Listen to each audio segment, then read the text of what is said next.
Hello and welcome along. If you're watching live, let me know that you are by dropping me a comment or something. It's always nice to know that I'm not just talking into the ether and that you are. There's some people here. Um, what do you do when you can't deliver on value add in HR? That's what I'm going to be talking about today. Specifically, what we think we need to do, and then what I think we should be doing instead. Because hot take, I have a few of them. I'm going to be telling you my thoughts on that. So it's this age-old thing, isn't it? Oh, we need to deliver on value add. How does HR prove that we add value to our organizations? Blah, blah, blah. And I've already done a blah, blah, blah, because that's one of my biggest kind of bugbears, I think, in the profession, which I will get onto. But I do understand that it's so frustrating when you are in a role where you know that things could be done differently, where you know that I'm just putting a chat on. Oh, someone says, hi. Oh, hi, Amelia. And Kylie, you're both here. Awesome. Thank you for letting me know that you're there. I should have put the chat up straight away. Lovely to see you. So we know that we want to be doing stuff that can really make a difference. These things that we're dealing with on a day-to-day basis, we're like, if I could just get on and do that culture project, if I could just get on and do this, then I know that it would make a difference. I know that it would make a difference to people's experiences at work. I know it would make a difference to my life because I wouldn't have to keep worrying about this stuff. I get that it's really frustrating. Because what tends to happen is that I think when you start out in HR, by its very nature, you start out doing the stuff that is quite reactive. You are the one, when something comes into the department, you're the one that then is the person who deals with it, and you almost do have to be reactive. And I think there's an element of stays with us as we go throughout our career. People will always be peopling about the place, and there will always be some things that we have to drop. And thank you. Look at this. I appreciate your support. Blah, blah, blahs are okay. Thank you very much. I mean, there's probably going to be more. I've lost my train of thought now because that made me laugh so much. I love it. So we are starting out in our career. We are reactive. We are dealing with the things that come in. We know that people are always going to be peopling. We are a people-focused function, and therefore we are the ones who are going to have to react as things come in. There will always be things that we have to drop, that we have to immediately respond to. That's never going to go away. And if you think it is, I'm sorry, that's probably my first mic drop moment. That will always be present, right? We are always going to have to drop some stuff sometimes for the things that come in. And as we progress in our career, I think that becomes more and more frustrating because we develop as professionals. We have more experience behind us. We know we have tried different things out. We know from our experiences what could work, and we're driven by, I think, a motivation to make things better, to improve the experiences of the people around us. And many of us, I think, we also have a real strong our sense of worth, our sense of success is very strongly attached to the work that we are doing. Now, I make no judgment about that. I'm also someone who very much falls into that category. But sometimes that's not helpful, particularly when we're in contexts where we're setting ourselves up to fail. We carry these shoulds around with us, these ideals of, I should be doing that, I should be working on that project, I should be delivering on the value add. And then we get to the end of the week and we realize we've done absolutely nothing towards those value added, and we'll get onto how that's defined in a moment, those value added activities. And if you feel comfortable sharing, then let me know how does it feel for you when you're not delivering on these things that you think are value add. We're also really driven as a profession by proving our value. We still have such a strong narrative around HR needs to prove our value. How do we prove that we contribute to the bottom line and all that stuff? I move straight to solution here and just say we've got to scrap that and own our space as the people experts. But that's probably for another story, another session. So this drive to add value potentially makes us feel like we're not really doing a very good job. It's really demotivating. You know that actually, as a person, you have more potential, that you have the capacity, the thought, the ideas, the creativity to make a real difference within your organizations, within your work. And yet that reactive stuff just keeps on being there.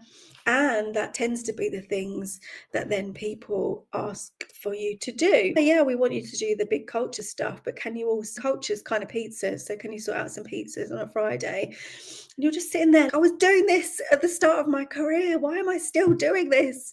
It can be really frustrating. And the impact that I see of this kind of not delivering on what we determine as value add is that we lose our confidence. We think we're not as cut out as for the job as we potentially thought we could be. Like, we still think we're capable, but also maybe we're not, because this is really hard and we're not ever getting to deliver on any of that kind of stuff. So I move to solutions, right? The solution that we tend to think we need to do as professionals is to work harder and to work more hours.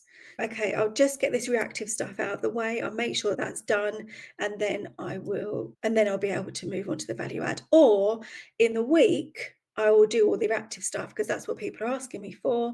And then at the weekend, I'll eat into my family time or my time with my friends, and I'll sit on a Sunday evening and I'll do the stuff that feels value add.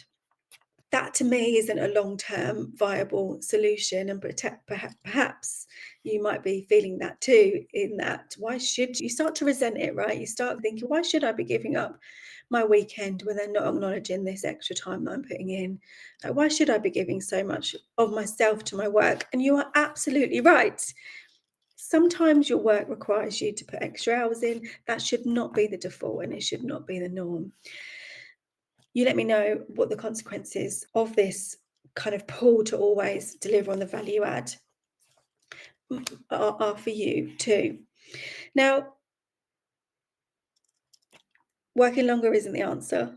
Working more hours isn't the answer. I also think that resourcing our team isn't always the answer.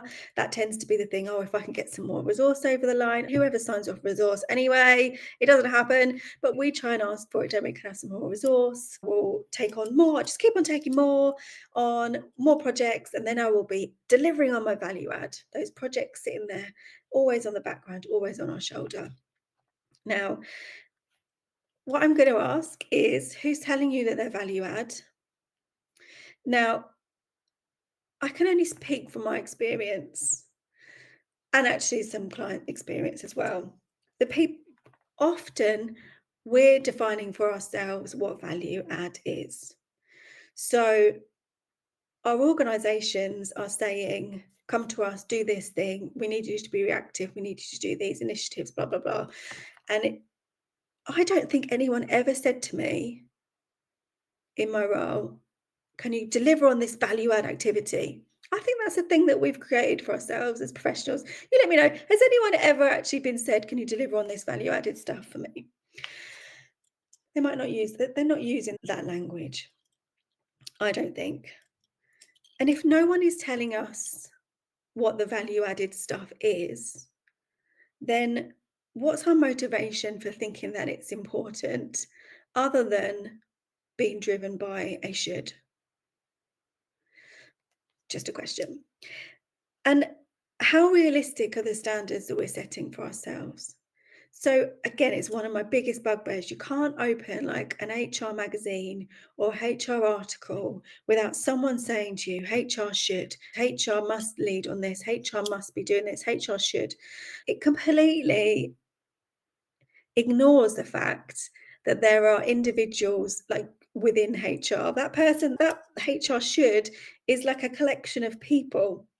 And it's a collection of people with like limited resources. We don't have finite resources. But that can also get us trapped in, yeah, I should be delivering on that. I should be leading on all these initiatives, and I should be the culture champion, and I should be the reward champion, and I should be this person. I should be able to implement systems. And we're just putting this whole huge burden on ourselves. So First question for you, if you are feeling that you can't deliver on value added, who's telling you it's value added? Is it driven by you as an individual? And if so, where's that coming from? Is it coming from, and is it rooted in this need to prove ourselves? Because if it is, really, we've got to let that go. We have to let that go. Who are we trying to prove ourselves to?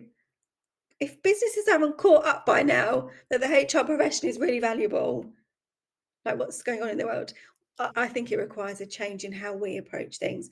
If we own our status as the people experts, how we show up is going to impact on how people then come to us. It just will. Again, I say it really flippantly, like it's really easy, but potentially it is that easy. If you were to show up just 5% more, owning the fact today that you're the people expert, what would you be doing differently? Would you be more inclined to set that boundary? Would you be more inclined to say no? Give it a go, building it over time, small steps. I've said normally what we do is we work longer hours, we try and work harder, we try and resource our team.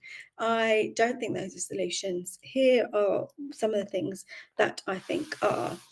Now, a lot of the time people will say to you, oh, you should just care less. Oh, just care less, which is completely misaligned with who we are as people. We are intrinsically people who care.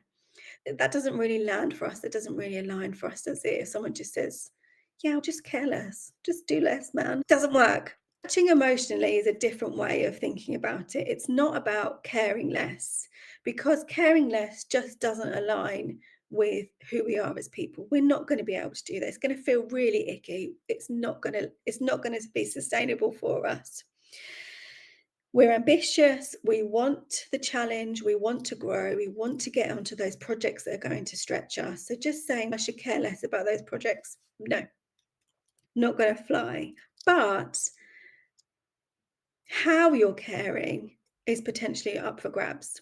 Taking too much on to appease people, taking feedback like personal attacks, trying to run around and be everything to everyone, making sure you're available all the time, responding immediately to things that come in. That's all symptomatic of caring in potentially an unhelpful way for you. You don't have to care less, you just have to care about different things. So, and that looks like focusing on what you can control. That looks like putting energy towards what kind of really lights you up, what's really happening around you as well. If we're giving too much time to, if I don't do this, then what's someone going to think? That's energy that's wasted and could be going somewhere else. So giving energy to what's actually happening around us rather than focusing on the what ifs, and adding real value by focusing on what's actually within your scope, what actually fills you up, what actually lights you up, as opposed to trying to be all things to all people. You can care deeply about what you do without worrying all the time about other people's opinions, and you can provide amazing service and do amazing things without making yourself like always and immediately available. I had a conversation with a client about this recently, and I talked about it. Say there's like medals, right? Gold, silver, bronze. So if you're currently giving your gold service, like companies package stuff up, don't they? Why shouldn't we package things up as individuals? So if your gold service requires like innovation, always solving, always on, working at the weekends, all this stuff, and that's where you're currently operating, then what would your like bronze package look like? You're still award winning, you're still up there with your bronze medal, but you're just packaging up what you're doing differently. So what would that look like for you if you were to give yourself a break a little bit? If you really wanted to focus on the value add, then how could you apply the kind of like bronze level, bronze award thinking, caring, doing to the other things that aren't value add? Because I bet in your bronze package, it wouldn't be keeping your emails on, keeping your teams on so that you could respond immediately to whatever came in. Your bronze package would be like, I'm going to dedicate my time to X, Y, and Z because that's what's important and that's going to drive things forward. So I think there's something fun to potentially to play with there. If you're currently operating at gold package level, then what would your bronze package level look like? And how would that allow you to deliver on the things that feel meaningful to you? Because I think that's what we're really saying when we say value add, is we're saying, I want to feel of value. I want to be doing things that feel meaningful and valuable to me. And how can I create the space for that to happen? That's, I think, when it becomes out of alignment, is when we know this is where we want to be going and there doesn't feel like there's scope. We have to create the scope. We have to build that time in ourselves.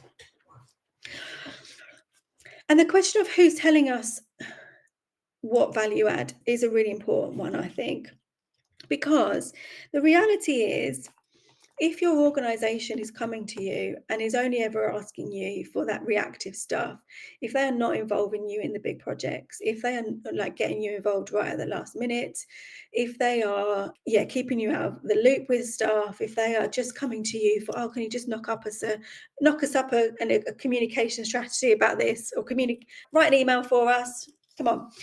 If your organization is doing that, then they are giving you clear indications of how they value you and what the value is that they think that you can bring. Now, that's potentially quite a hard message to take on board, because again, we're caring individuals. We want to give extra. We want to solve the things, improve the things that we can see so clearly. Other people can't see that as clearly as us. And we can invest a whole heap of energy into delivering those things, for trying to deliver those things for people, when there just isn't the buy-in, and there never will be within the organization. Now, there's two things that you can do with that information. The first is, actually, if that's what the organization requires of me, then I am delivering value. You can just take that as it is. They clearly value this work that I'm doing, so it must be value add, right? And the other piece of that is, actually, I can see that my organization is being really clear about what they expect from me and what they want from me. That doesn't align with me and my goals for my work and my potential. So I'm going to do something about it.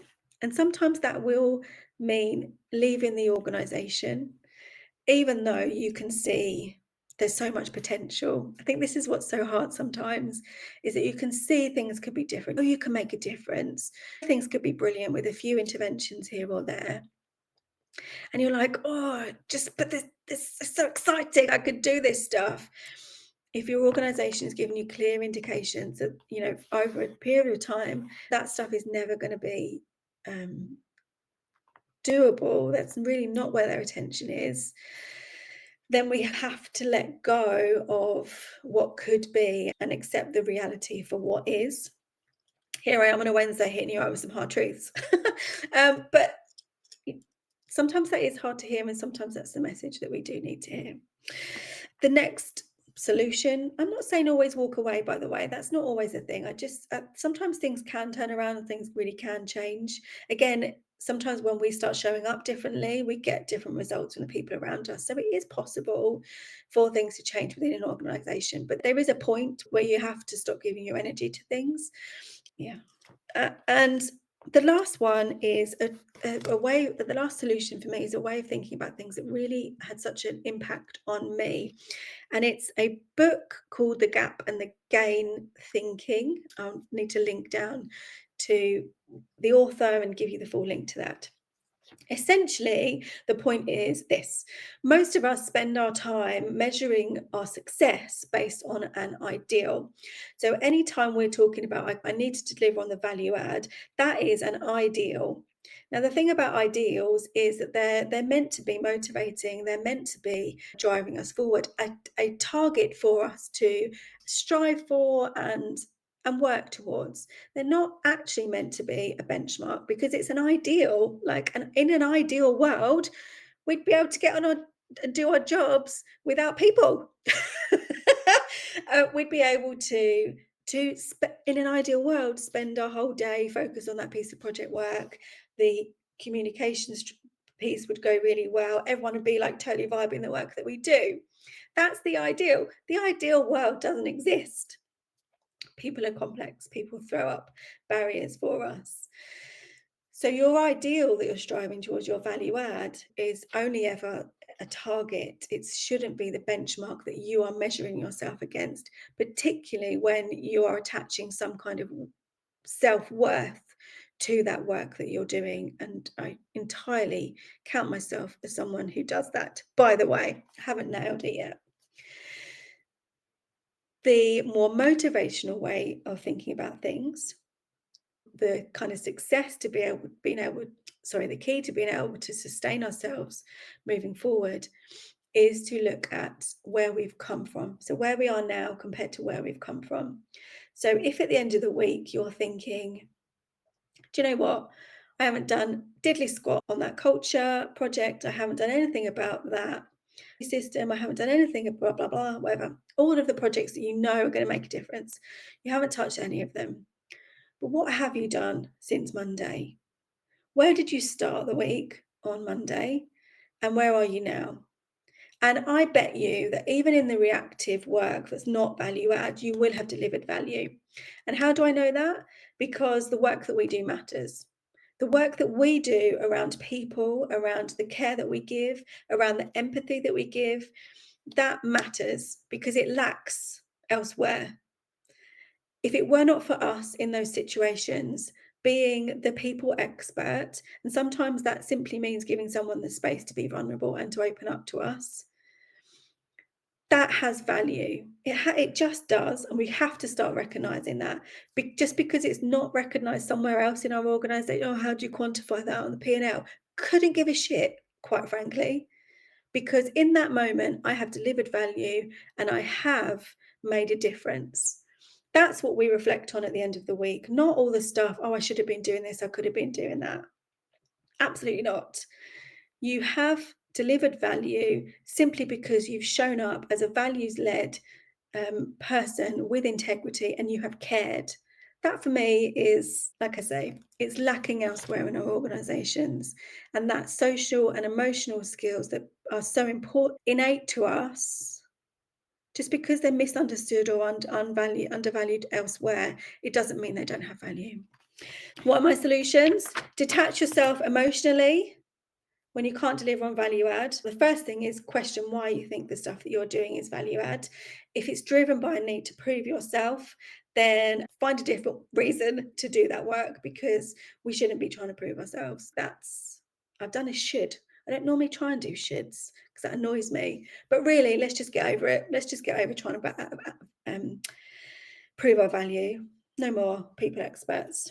So question why it is that you think you're not delivering on value add, and who's telling you that that work is value add within the context of how you're operating. Then detach yourself emotionally. Care about the things that are within your control, that you can really focus on without everything else. Align yourself, show up as the person that you want to be. Show up in the ways that are going to give people experience. But let me start again. Show up in the way that you want other people to experience you. Check in about whether your organization is just never going to get it, and decide what you're going to do about it.